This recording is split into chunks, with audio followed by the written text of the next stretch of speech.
What's up, everybody? Welcome back to the channel. Thanks for tuning in again. To all my people that are new here, glad you joined us. So today we're going to be doing some maintenance on the Powerstroke, something I've been meaning to do for quite a while. Just haven't really had time or motivation to get around to it until now. It's a nice day, not too hot, so I figured it'd be a good time to get to it. So what we're going to be doing today is working on the front end of this truck. As you guys can probably tell by the title, we're going to be replacing the wheel hub and bearing assembly on this truck. Since I bought this truck, I've slowly been going through and replacing all the front end components. I don't know when they were done last. Truck has 120,000 miles on it. I don't know if they've ever been done. So since I got it, I've been slowly going through and replacing all of that stuff to make it all nice and new up front, something I can trust and something I know when it's been done. So up to this point, I've replaced the drag link, the tie rod ends, the front right hub assembly. Now we're going to go through and do the front left hub assembly. Back when I was doing all that stuff, I didn't actually have a channel. So now that I have a channel, I figured I'd take you guys along, show you guys how to do it. So it's really not all that bad of a job. But as kind of how everything else is, it's a bit of a pain to do from a wheelchair. If you're new here, I am in a wheelchair. I try to do as much work on my own truck as possible. It's how it's always been, even before I got hurt and got in the chair. I just like having the peace of mind knowing that I did it, know when it was done, knowing that it was done right. So I like doing all my own work on it, even if it's a little harder or I have to ask for some help. But yeah, if I can do it, I know you guys can do it. It's not all that complicated. So I don't think this hub is all that bad. Neither of the hubs seemed to be too bad. The last hub had a little bit of play in the bearings, but not too much. But like I said, I like the peace of mind knowing that it's all new and all fresh, and I know when it's been done. So this truck can easily go for another 100,000 miles without needing a major work up front, and I know that. It's not going to be going on a 1,000-mile road trip and think, oh, well, hopefully it holds up. I don't know when all this stuff is done, but hopefully it holds up. My videos always end up being longer than I expected, so I'll stop rambling on, and we'll get to work, and I'll show you guys how it goes.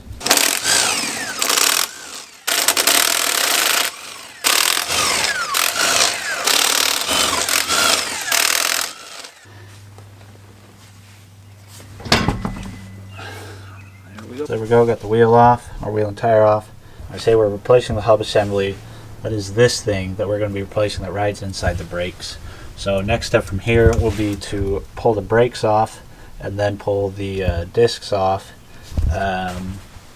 or the rotors off. And how that is just some bolts on the back. I'll show you the top side. You won't be able to see the bottom side very well. So you have this big bolt here, and then you have a bolt there. The bolt on the right is the caliper pin. The bolt on the left is the actual bracket bolt that holds the calipers on. I actually think I'm going to be taking the caliper pin off first. You can just take this off and top and bottom and pull the whole brake assembly off, but I need to re-lube up my brakes and everything, so I'm going to be taking the caliper pins out anyways. So I'm going to get to that. It's the same top and bottom, 2 bolts top bottom, pretty straightforward. Okay, so taking the caliper off, you do want to be careful to not drop it because it's hanging from this brake line, and if it drops hard enough, you will break this, and then you'll be in for a much larger project.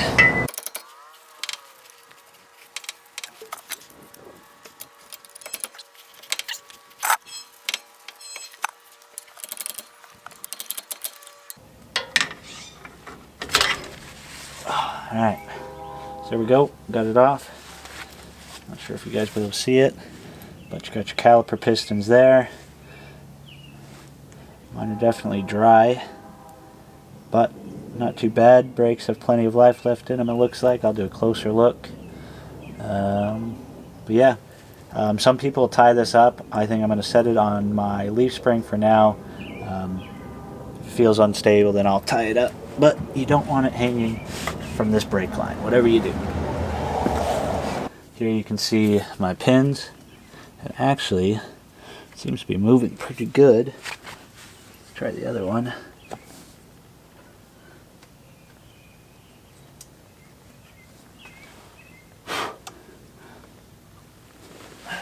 These pins actually seem to be in pretty good shape.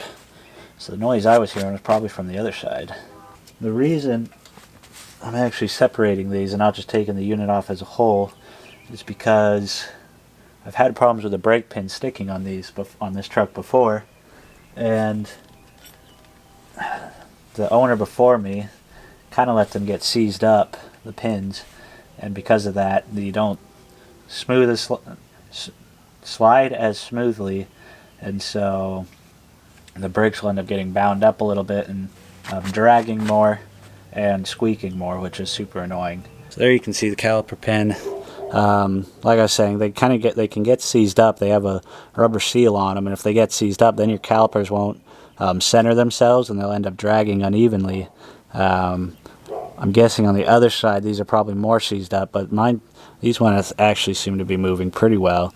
I'll probably end up taking them out just to lube them up anyways, since I'm in this far. At the same time, lube up down here, that can cause a lot of squeaking too, where it rides on the actual caliper. Again, still got plenty of life left in them, so I know that's not what's squeaking.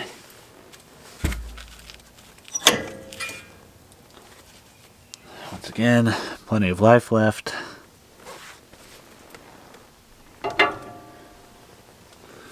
So now I think I'm going to need some penetrating oil for these things.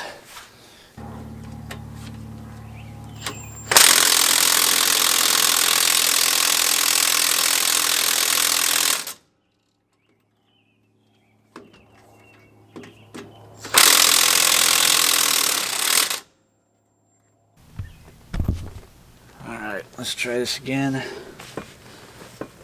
with the real impact hammer.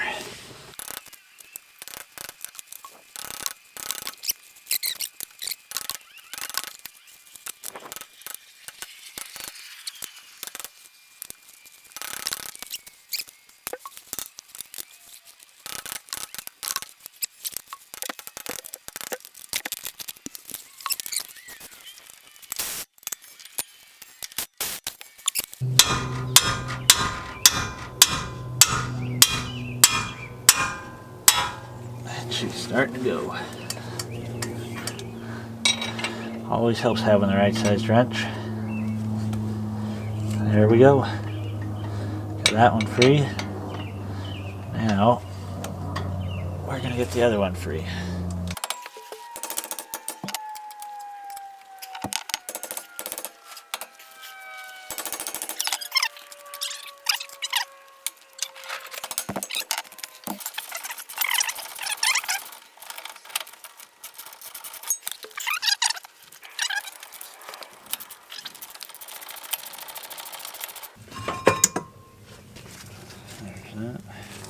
So here you guys go. You guys can kind of see the caliper pins I was talking about right there, and then the two caliper bolts there.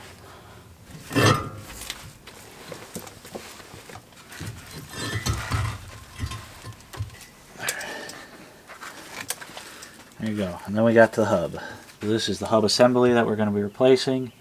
It's got 4 bolts, one there, and then on the bottom side that you can come in by the U-joint of the actual axle itself. Alright, so before we actually take the hub all the way out or off, we have to remove the actual hub itself, which is right here, which is held down by a snap ring there and then some nuts on the inside with some other snap rings, which I'll show you as we take it out. So you got the snap ring, comes off here. It's just a large snap ring. I'll probably need a rubber mallet, never mind, to get this out. And this is where your actual hub assembly locks. Turning that locks the inner gears with the outer gears. On the inside, we have another snap ring and a couple washers that you're going to want to make sure to keep in the right order. Right in there you can see the snap ring, some washers behind it.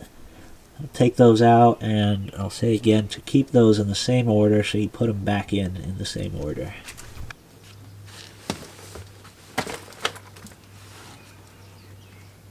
Here. So there's a snap ring, and inside we got some washers.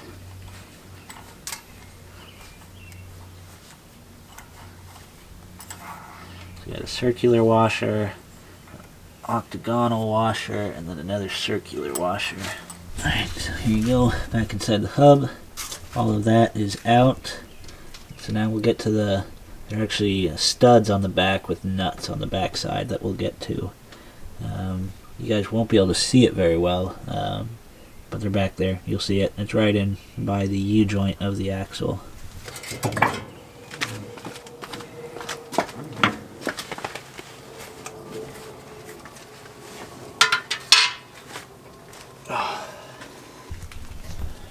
Alright, here you go. We got the hub off. I believe this is called the spindle, which is what we're down to. And you got your actual axle shaft there. You got a bearing in there that's supposed to be a one-time use, but we don't have to worry about taking that off. The 4 bolts I was talking about are these 4 holes that go through the spindle, and there's studs on the actual hub itself that I'll show you on the workbench. But they go through there and secure with nuts or fasten with nuts on the other side. This is what you're looking at. If you're going to do ball joints, you take it down to this level and then you actually pull those axle shafts out and get to the ball joints by taking off the spindle. We're not doing that right now. My ball joints seem to be in pretty good working order.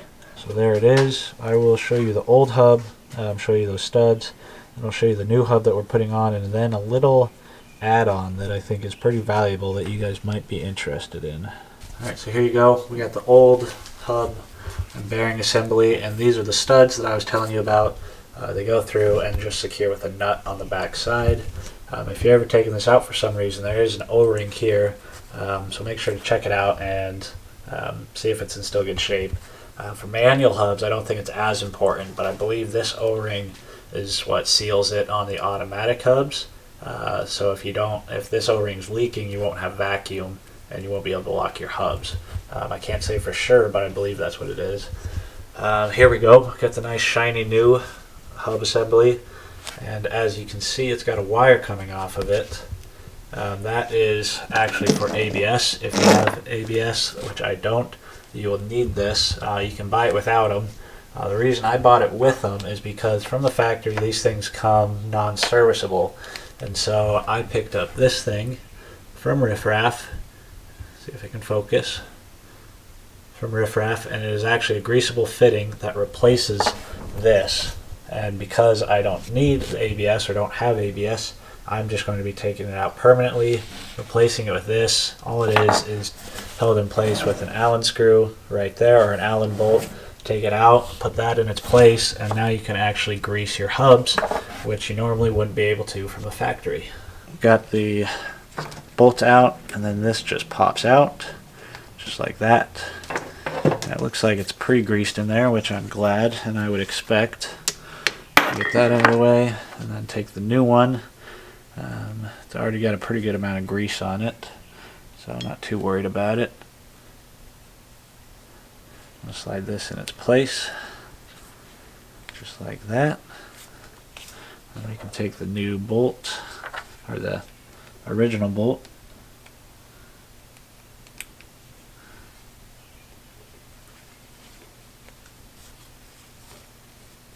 put it back in. And of course, it's Raff, so it is made in the USA, probably billet aluminum. There we go, not too snug, but now you can actually grease the hubs on your truck. Well, we have gotten to our stopping point for the day. As usual, no project goes smoothly. For one, I believe we're missing the thrust washer that's supposed to go in there. It looked like this hub had been replaced at some point in its life. It didn't look nearly as old as the other one, but it looks like whoever put it back together didn't put a thrust washer in there, which I think there should be one. And then at the same time, I don't think there's supposed to be this much play in it. And if you look in here and you'll listen,